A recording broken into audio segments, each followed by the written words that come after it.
আসসালামু আলাইকুম, কেমন আছেন সকলে? আশা করি সকলে ভালো আছেন।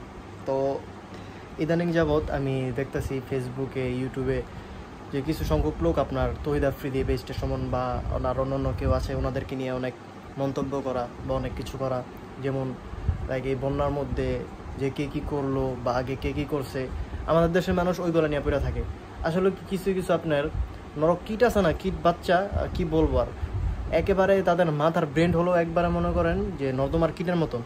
আমি এই কারণে বললাম, কেউ রাগ করবেন না, আমি সবার উদ্দেশ্যে ভিডিওটা বানাইতেছি না, আর সবাই রাগ করবেন না।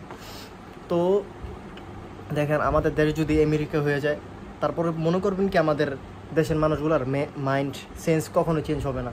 কারণ কি, দেখেন আমাদের দেশে কতদিন আগে ছোট ছোট বাচ্চা, আমার মতো কত ইয়াং বয়সের ছেলে মেয়ে ছিল, অনেক ফ্যামিলি ছিল, অনেক বাবা মায়েরা ছিল। হ্যাঁ ঠিক আছে, যেটা আমাদের কর্তব্য ওইটা করছে সবাই। তো এখন আমাদের কর্তব্যর বাইরে আমরা অন্য কাজ কেন করতে যাব? দেখেন, আমি এই জায়গায় কারো দালালি করতে আসি নাই। যেমন তহিদ আফ্রিদি, হ্যাঁ ঠিক আছে, একটা মানুষের ভালো দিক থাকলে খারাপ দিক থাকতে পারে, একটা মানুষ ভুল করতেও পারে আবার সঠিক কাজ করতেও পারে। তো তাই তো তার মানে এটা না যে একটা মানুষ ভুল করে ফেলাইছে, এই কারণে একটা মানুষের জীবনে যত ব্যাড রেকর্ড আছে, মানে ওই মানুষটার লাইফটা নিয়ে আপনারা বরবাদ করে দিতেছেন। যেমন ব্যারিস্টার সুমন, ঠিক আছে, উনি একজন দেশের একজন বড় মাপের লোক ছিল, জানেন, একটা পলিটিক্যাল ছিল। হ্যাঁ ঠিক আছে, পলিটিক্যাল করতো। এখন যেমন আপনি আর আমি ভাইরাল না, ওনারা ভাইরাল, তো ওনারা চাইলে অনেক কাজ করতে পারে না, হয়তো বা দিলের থেকে এইগুলো চাইতেছে। দেখেন, এখন যদি আপনাদের সাপোর্টে থাকতো, হ্যাঁ ঠিক আছে, বেঁচে যেত, কিন্তু বাই চান্স যদি না আসতো, তখন এই লোকটা যেত, তখন পারতেন সেফটি দিতে, পারতেন না। তো ওনার পিছনে ওনার ফ্যামিলি আছে, সব কিছু ওনার উপরে, একটা ছেলে মানুষের উপরে সব কিছু দেখতো। যেমন আপনারা যেমন তহিদ আফ্রিদের নিয়ে বা ব্যারিস্টার সুমন নিয়ে এখন বলতেছেন যে মানবতা ফিরিয়ে।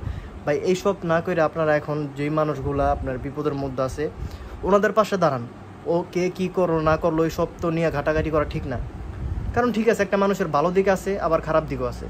তো আপনি যদি চান যে ভালো কাজ করতে, যে আপনি তখন এটা চাইবেন যে আমার ভালো কাজটা নিয়ে সবাই ভালো মন্তব্য করুক, আর খারাপ কাজটা করলে যেমন খারাপ কাজটা সবাই ডেকে রাখুক, তেমন ওর ব্যাপারটা সেম এমনই। ও ভালো কাজ করছে ভাই, ওর নিয়ে ভালো কথা বলেন, খারাপ কথা বলার দরকার নাই। আমি তো জানি যে আপনার কিছু আপনার পেজওয়ালা লোক আছে, ইউটিউবার আছে, যে ওনারা কি শুধু ভিউ চায়, যে আমার কথাগুলো, আমার ভিডিওগুলো ভাইরাল হোক, তারপরে এটা দিয়ে আমি একটু উপরে যাই, লেভেল আপ করি, টাকা পয়সা কামাই, এটাই। বা আসলে কিছু না, এইগুলা কইরা মানুষের জিন্দিগি আরও নষ্ট হয়। আমাদের দেশটার মানুষ নিচে থাকার একটাই কারণ যে আমরা একে অপরের পিছিয়ে পড়ে থাকি। নিজে কোন কাজটা করতে পারতেছি ওইটার দিকে ফোকাস করি না। আসলে কার ভিতরে আঙুল দেওয়া যায়, কারে ছোট করা যায়, কারে ছোট রাখা যায়, কে উপরিটা গেছে তা কারে নিচে করা যায়, আমাদের কাছে দুইটা। আসল কথা কি, আজকাল যদি আমরা অন্য কারোর পিছিয়ে পড়ে না থেকে যদি আমরা নিজে কিছু করতাম, তাহলে দেখতেন আমার দেশ ডেভেলপ হইতো, আমার দেশের মানুষের ডেভেলপ হইতো। তো কথা বলার উদ্দেশ্য কারণ হইলো একটা, যে আমরা আমাদের দেশে কি হইতেছে না হইতেছে ওইগুলো দেখার বিষয় নেই, কে কী করলো না করলো আমাদের ওইটা নিয়ে অনেক মাথা ঘামাঘামি, টেনশন, যত আলতু ফালতু চিন্তা ভাবনা, সব ওইগুলো নিয়ে। আসলে কি একটা কথা আছে না, হুজুগে বাঙালি, তো আমাদের অবস্থা রয়ে গেছে এমন, আমরা হুজুগে বাঙালি, যখন যেই ট্রেনিং চলে বাস আমরা ওইটা নিয়ে ঘুরি। আসলে দেশের অবস্থা কি হইতেছে না হইতেছে এটার দিকে কোনো খবর নাই। এই যে বন্যা হইতেছে বা এইসব টল না কইরা, কেন ওই মানুষগুলো কি সাহায্য করে না? সবারই সাহায্য করছে, হয়তো বা আপনি আমি করতে পারিনি, ওই মানুষগুলো করছে, ভালো কাজ তো করছে, খারাপ কাজ তো আর করে নাই।